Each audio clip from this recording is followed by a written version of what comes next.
Hello everyone, it's Jazz. It's the West Ham Minds channel. Hope everyone is good. It's kind of Monday. It's the day after the 5-0 massacre at Fulham. And yeah, like a lot of fans, we're probably not in a good mood. Time to reflect on the performance, on the week. A lot of things, in your mind about, where we're going with this season, what the plan is for the club with David Moyes. All those kind of things I think everyone will be thinking about. And welcome to this show. If you haven't subscribed or first time on the channel, welcome. West Ham Minds channel. Please subscribe. We're very, very close to hitting 2,000 subs, which will be a great target for me to kind of reach. And this shows five key takeaways that I think about after a match. And obviously, I've had some time to think about yesterday and the week where we played and beat Spurs as well, and the 5 important points in my mind that have come out of yesterday's performance, really. So just don't want to hang around, just want to get into it straight away. Agard, I'm not too sure how you pronounce his name. I've just had enough of him. Got nothing personal against David Moyes or any of the players or anything like that. I just say it the way it is, and Agard for me, unless, I don't know, a new manager comes in, can coach something out of him or improve him, it looks like, which I'll come on to later on, he is, again, I think for West Ham United, he cost more than £30 million, and what I've seen to date is absolutely nothing. People talk about his distribution from the back, long passes, short passes, that's all fine, but he's a defender first and foremost, and he can't defend, he can't mark, he can't anticipate anything. I don't know what the defensive marking policy of the club is under David Moyes. It looks more zonal marking to me, like I mentioned on kind of recent shows. It looks like it's zonal marking, which, again, why are you overcomplicating football? Why are you just doing some things in terms of the manager that doesn't make any sense?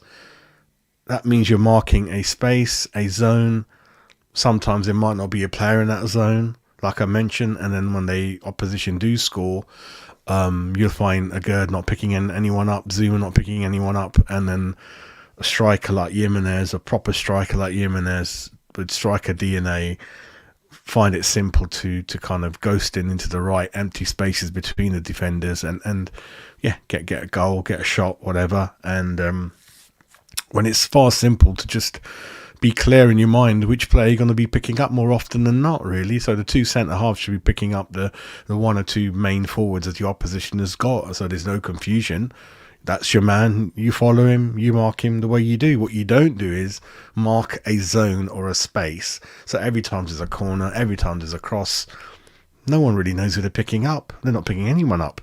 And then yesterday's example was Creswell kind of, stuck between, a couple of their attackers, wasn't it, in more instances than one, and including one of the first open goals for them, really. So Agard got a big issue with him. Can't mark anyone, doesn't like to take responsibility, leaves it to a lot of the time to the fullbacks to mop up and mark the best forwards they've got. He's really, really struggling, and again, I'll go into a bit more, but he's part of that transfer policy under David Moyes. 50-60% of the players coming in, it's just not working out for them, and he is one of those 5-6 players that are pretty bang average for me. Right, that's why I keep saying where we've got 5 good players, 5-6 at the most good players that could and would get into the top 5-6 teams, which is what our aim is, and then the other half are just not good enough. And due to the transfer policy, which like I said, I will go into later on in the show, he's brought in those players that are on the bench. He's brought in those players out even outside of the bench, or those players that are even on loan. Right, people like Downs, he's brought them in. I don't want to go into who brought them in. They've come in under his management, right? And he just chooses to just decide that they're not good enough. But, you scout a player, you think about a player, you bring him in. We like to think he does a lot of due diligence. But yeah, a lot of the signings are just not happening, and now we've ended up with just 5 first teamers that are really good. The rest are average. The squad either out of form or whatever's going on man management, they're just not up to it, as we can see, you know.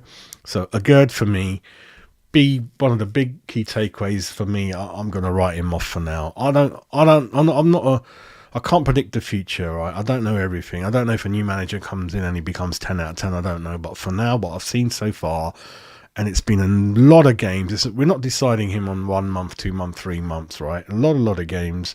He ain't up to it. And again, due to the squad being bang average, he's going to keep playing him. He's going to keep playing him, and it's not good for him. I think his head's all over the place. He's struggling. It's like playing with 10 men, you know. You just might as well not be there. We can't defend. And for me, I think it's time to move on. I think I saw a report this morning that, yeah, a couple of the clubs in France are looking at him and Ben Rama, who I'll probably... Well, I was going to go into Ben Rama, but he'll be part of another point for me. So first point, get out of the way. A Gerd for me, don't rate him. I think he's shit. Made a big mistake. A lot of money gone down the drain, and that's it for me with him, really. Second big point is kind of the squad, and alongside that is 2 points joined together, sort of, yeah, transfer record and the squad. They're going hand... They kind of link to each other, hand by hand, whatever you call it, right? Hand in hand, isn't it? Fucking hell, I can't even mince my words today. So he's been in charge for a good number of transfer windows, more than a couple of seasons under his belt. And when we look at the situation of the playing staff, like I said, he's got his tried and trusted first 11. Unfortunately, half of those I think are just average or just above average. You know, people like Coufal, Areola at the moment, I think he's just about above average. I haven't seen anything more than that. Souček's all right, but if you're banging in top 4, top 6 teams, I'm not so sure if Souček would get into any of those teams like Spurs or Newcastle or Villa, things like that. I don't think so. Got no striker up front, so you're wasting time sticking Bowen up there and messing about with Kudos and other things like that. And the back 4 are largely, the back 5 are largely ineffective for me. I think Zuma, you got to manage him game to game. He's not in good physical shape, and if you go back to when he signed, it's amazing he passed the fitness test, because Chelsea were more than happy to sell him on because he had an awful knee injury before that, out for more than a year, and I think the medical was kind of saying that his knee could go at any point and there'd be no comeback from that. But we've been fairly fortunate that we've got reasonable number of games out of him, but he's one of those, has to be managed. And I think he will struggle when there's 2 games, 3 games in a week. You can see that. So yeah, for me, the squad, in terms of if someone's out of form in that first 11, those people on the bench, either whether it's Cornet, whether it's Kehrer, whether it's Downs on loan, whether it's Connor Coventry not being used, whether it's Mbeumo hardly not being used, Creswell, why is he still at the club? All those players he doesn't trust, and he brought them in. So they've been written off fairly quickly, and to be fair, a lot of them are not that good, especially Kehrer, but I didn't bring him in. Who did the scouting on all these players? And that doesn't count getting rid of Haller, getting rid of Skamaka, getting rid of Vlasic, all these players that come in and you can tell that, yeah, they're not good enough. But so who's bringing these players in? You know, so it's not a very good record. And now what you've ended up with, like I said, is 6 players are okay in the first team. The rest are kind of not quite up for it or out of form. But due to the bench being really, really shit, he can't swap it around. He can't play more than one formation. He can't make any game-changing, meaningful substitutions like he saw yesterday. Ben Rama's another one who he needs to be sold.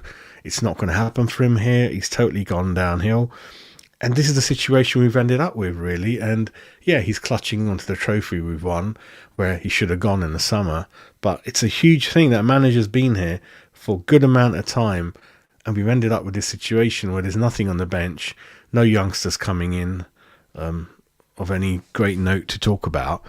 And when you look at Marco Silva's comments saying we've beaten the team, if you look at the money they've spent, He goes, they haven't got one £50 million player, they got more than that, and we are an expensive team. A Gerd is 30 odd million. I mean, Zuma was 25, 30 million. You've got kind of Paqueta, I mean, 35, 40 million, whatever. Bowen would go for 50, 60 million out there, you know, on the market.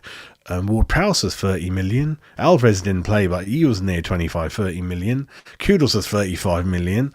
It's a very, very expensive team. And when you're up against teams like, Fulham, you've got to show more than that. You know, it's an awful result. It's an embarrassing result. And some managers are probably thinking that, some of the comments from David Moyes saying he doesn't think the squad's up for it. He goes, the squad ain't good enough, or the players ain't good enough to finish sixth. And I heard the board are really, really angry with that comment from him, saying we've given him enough money, we've given him enough backing, and some of the shit he's saying out there is ridiculous. You've given all that money to him, and then he's only got one way to play. He refuses to buy a striker. Half the signings coming through the door are flops. Alarming rate of flops, right?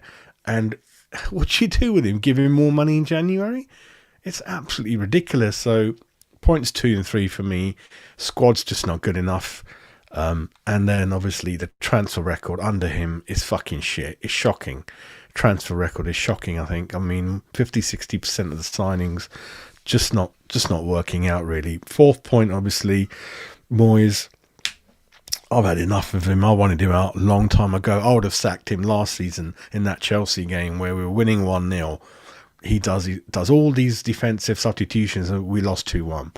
From that moment onwards, I didn't want nothing to do with that guy. We had an average season in the league. We won a trophy, I get that. We're dawdling along in mid-table again. We finished about 14th last season. He spends 100 million on the team. I know we lost Rice, and now we're kind of, a couple of places better off. For me, I think we're about 10th. That's about where we are. I think the bottom 5 are really bad. Top 4, top 5, top 6 are a little bit, much better than us. And we're stuck there with teams like Wolves, I think. Wolves, Brighton, Palace, all those guys, they haven't spent as much money as we have, right? And this is where we end up. So I think the manager, it's up to the board. But as each month, because they've got to decide, either they're going to write this season off and keep him there, and then they're going to upset fans. The players are going to be out of form. They're not going to be motivated. It's going to be a painful death to this season. It's a complete year wasted. Or you get proactive, get that new manager in, pay him off, whatever, and then we get the season back, the excitement back, and we can salvage something and carry on in the Carabao Cup, in Europa, whatever. FA Cup back to start, a good draw there at home, Bristol City. So it's up to the board now. It's all in the board's hands. Either they're going to diver again, and then obviously, like I said, the team is too expensive to be near the relegation. It won't be there. It's just too much money spent on it. There's some good individual players in there. Team spirit is good, so I don't think they're likely to down tools, but it's just too many games coming thick and fast. He's using the same amount of players. He's using the same players that are out of form.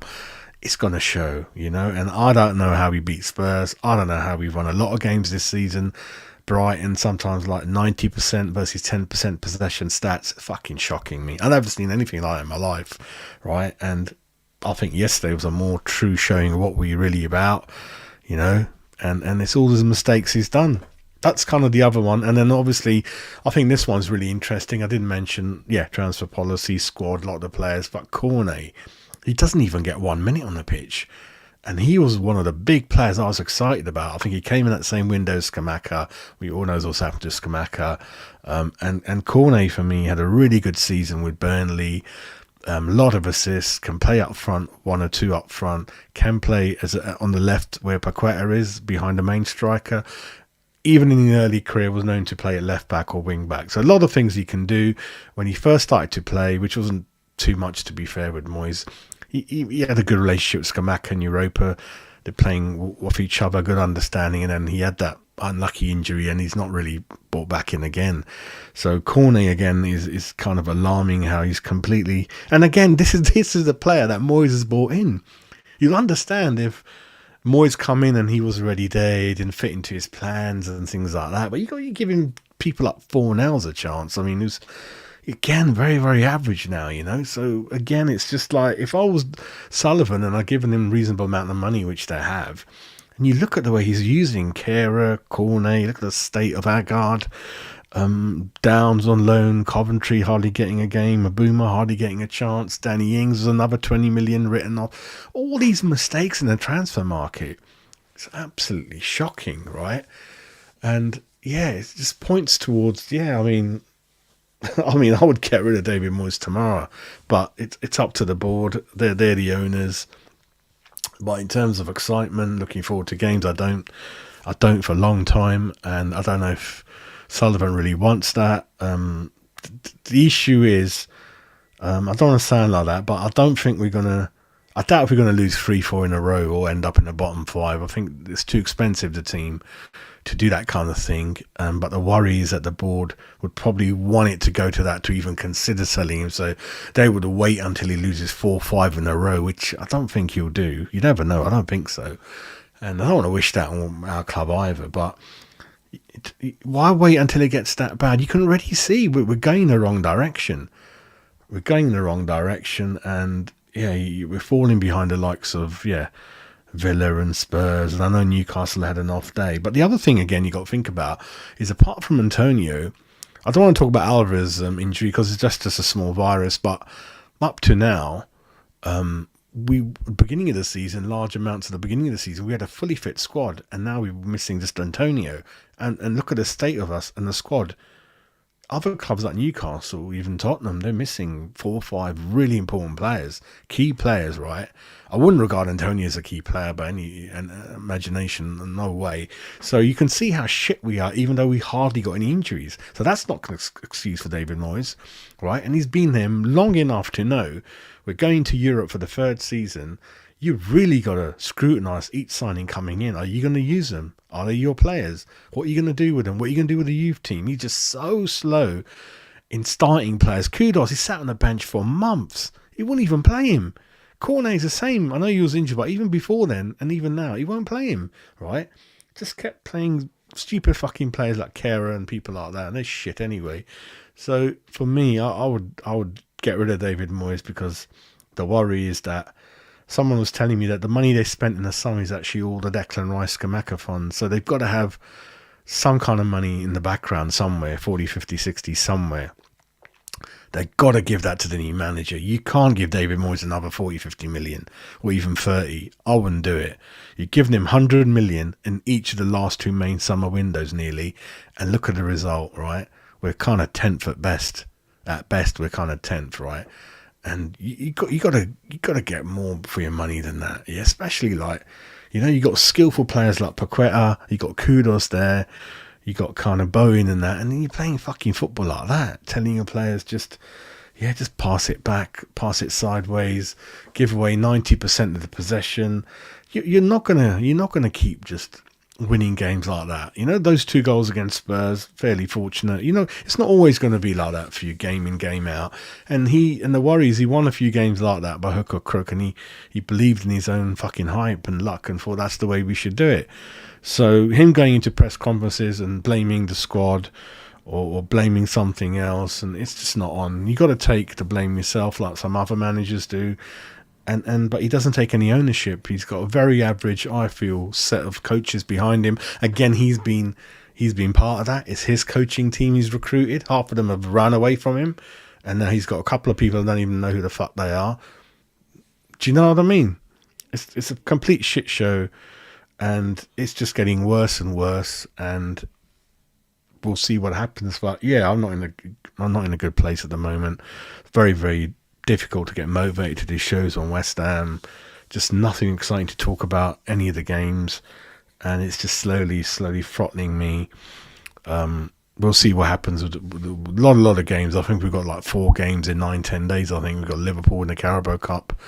I think in the league we've at least got Liverpool, Man United, Arsenal, one after the other. We've got the Bristol City Cup game, got Europa game this Thursday, and the problem is, in terms of man management, I don't think he gets on with Cornet.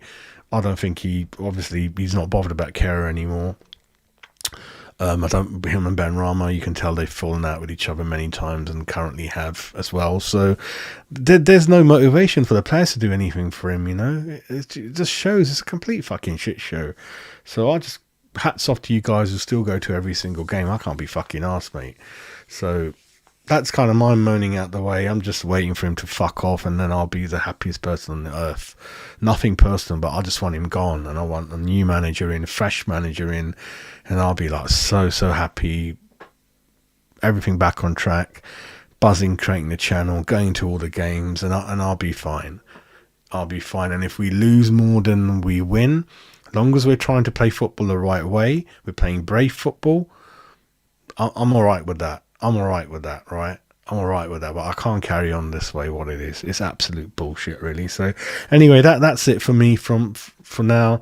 Let's keep monitoring the news in and around the club, and yeah, I'll try to bring 1 or 2 shows to you next couple of days. But like I said, yeah, there's going to be a lot of stories coming out of the dressing room. Let's see how the virus affects it. I think we've got no training for 2 days. He's kind of told the players to stay at home, and for me, it's just going to be interesting because he doesn't change anything. It's going to be the same 11. I mean, who else is going to bring in?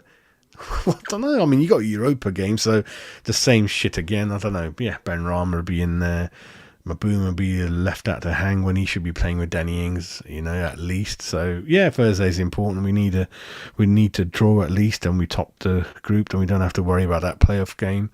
But for me, it's really interesting because I think Moyes has dug his own grave. He's in the corner, and he can't come out that corner now. He can't suddenly just start putting his arm around Benrahma and Cornet and, can you help me, boys? I love you.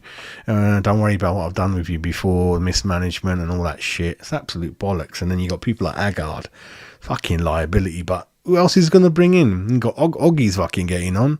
Zuma's just about fit. Mavropanos is fucking shit as well. So it's not exactly anything he can bring on, and it's all down to him. He's the one who's brought them in, So yeah. Fucking good moan, and I hope. Anyway, yeah, catch up with you next in the coming days, and yeah, you guys have a lovely Monday evening. Take care.